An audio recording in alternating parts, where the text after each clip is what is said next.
पारुल जी, इस बार हमें कान में आई तो आप इस कहने क्या, तो आपको तो खुश होना चाहिए कि चलिए अगर कि वक्फ की जमीन है उस पे अगर एक संप्रदाय का कुंभ हो रहा है तो आप हैप्पी हो जाइए, ठीक है भाई कीजिए, मेरे हमारा वक्फ का जमीन है, आप आराम से कीजिए, किसने हम खुश विरोध हैं। किया? किसने विरोध किया रजा साहब?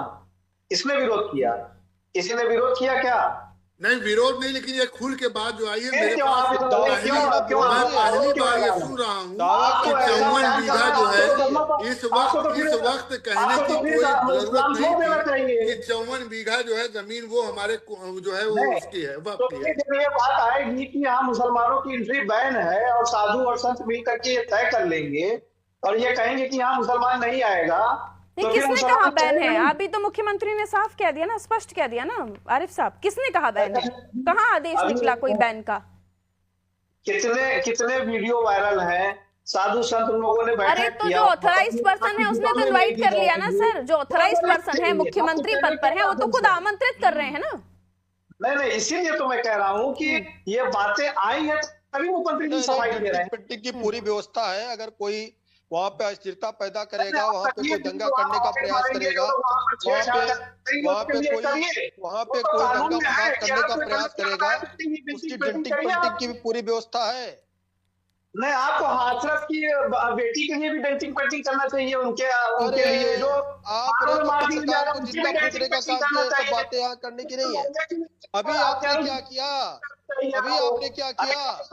अयोध्या की बेटी के साथ रेप होता है और आप अपने समाजवादी पार्टी के एक मुस्लिम नेता को बचाने के लिए मैदान में उतर आते हैं। कोई नहीं, उनका सीमेंट नहीं मिला है, नहीं मिला है। आप क्या बात कर रहे हैं? ठीक है, कहीं और मत चले जाइए। विनय जी आवाज मिल रही है क्या आपको? सबका नहीं आता है। विनय जी नहीं है हमारे साथ, ऑडियो नहीं मिल रहा उनका। ठीक है, जिसकी आप एविडेंस की बात कर रहे हैं वहाँ पे इस तरह की एविडेंस की आवश्यकता नहीं होती है। कोई एविडेंस नहीं आया। धमकाना तो गए, धमकाने का कौन सा एविडेंस होगा? एविडेंस तो 54 बीघा जमीन पर दावा करने वाले वक्त के पास भी नहीं है ना सर। नहीं अस्पताल में धमकाने गए, क्या बात करते हैं, झूठ बोलते हैं आप बैठ के। उसका तो एविडेंस है। 68 इयर्स की एज है रिजवी साहब की, आज तक हमने नहीं सुना। संविधान को नहीं मानते आप, न्याय को नहीं मानते आप, अदालत को नहीं मानते, अदालत का फैसला है, आप जांच को भी इनकार कर रहे हो। अरे ये तो उल्टी बात हो गई। अब तक तो हम ये समझते थे कि विपक्ष ये बात बोलता है, अभी आप बीजेपी पर आरोप लगा रहे हैं कि आप अदालत को नहीं मानते, कोर्ट को नहीं मानते, सीबीआई को नहीं मानते, ईडी को नहीं मानते। अब तक तो हम विपक्ष के मुंह से सुनते आ रहे थे, ये पाला पलट गया आरिफ साहब। मैं तो जांच रिपोर्ट आई है, आप नहीं मान रहे हो, आप अभी भी दोषी कह रहे हो उनको। उनका नौकर कह रहा है कि मेरी गलती है। तो राजनीति का या पार्टियों का चोला ओढ़ाकर आप लोग क्यों देखते हैं किसी भी अपराधी को या किसी भी आपराधिक तत्व को? क्यों आप लोग ये सोचते हैं? मैं तो आप दोनों से पूछना चाहती हूँ कि क्यों आप लोग ये सोचते हैं? अगर कोई क्रिमिनल है तो वो क्रिमिनल है। आपके लिए कोई जिस जगह पर अगर आप बीजेपी का कुछ निकल आता है तो आपके लिए वो टारगेट हो जाता है, बीजेपी के लिए वो टारगेट हो जाता है जहां पर सपा का कोई कुछ निकल आता है। टॉपिक पर आइए, आप टॉपिक पर आइए। मैं अभी हाथरस कन्नौज इन सब पर डिबेट नहीं कर रही हूँ। अराजकता करेगा उसकी डेंटिंग पेंटिंग की व्यवस्था की गई। कुंभ में आमंत्रित किया जा रहा है आरिफ साहब लोगों को, और इस तरह की बातें करके आप श्रद्धालुओं का मनोबल दिगा नहीं रहे। आप किसी के लिए भी करिए, कोई भी कुंभ में गलत करता है, 3 लेयर सुरक्षा व्यवस्था। तो फिर वही तो बात है ना, जो करे गलत तो डरे। अगर जो गलत नहीं है, जो इस तरह की मानसिकता नहीं रखता है, तो उसको डरने की आवश्यकता क्या है?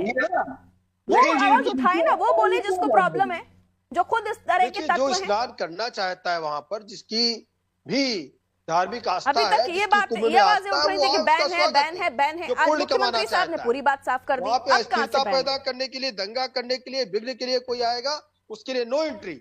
ये ऐसा पर्व है, पूरी देश दुनिया इस पर नजरें गड़ाए बैठी हुई है, और सभी दलों को इस मामले में सौहार्द और राजनीति से परे होकर आमंत्रित करना चाहिए सभी को, और ये कुंभ बहुत अच्छे से पूरा हो, एक संदेश जाए। पे सवाल उठाया था और उन्होंने अव्यवस्था पे सवाल उठाते हुए आपको आवाज तो तब भी उठानी चाहिए कि इतने सालों से जब कुंभ हो रहा है तब ये 54 बीघा जमीन के लिए वक्फ नहीं आया, अब क्यों आया? इस पर भी आवाज उठानी चाहिए थी आपको, बगैर किसी दस्तावेज के, बगैर किसी डीड के, तब भी आवाज उठानी चाहिए थी ना आपको।